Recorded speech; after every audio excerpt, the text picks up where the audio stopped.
A B C D समांतरिकेर कोण A is to कोण B 4:5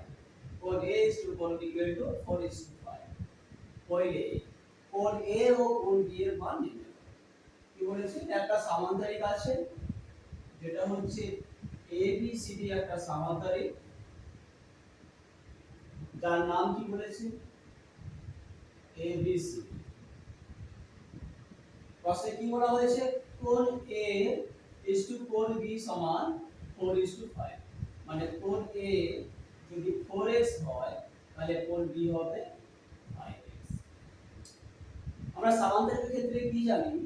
যে বিপরীত কোণগুলো পরস্পরের সাথে সমান হয় অর্থাৎ কোণ A ইকুয়াল টু কোণ C কোণ B ইকুয়াল টু কোণ D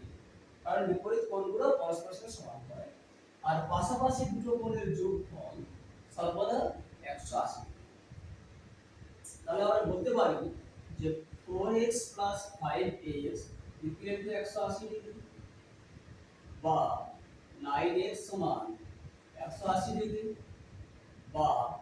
x সমান 180 ডিগ্রি বাই 9 অতএব x সমান 20 ডিগ্রি এখন কি পেলাম x পেলাম 20 ডিগ্রি কোণ a কত বলা হয়েছে 4x তাহলে কোণ a 4x equal to 4 into 20 degree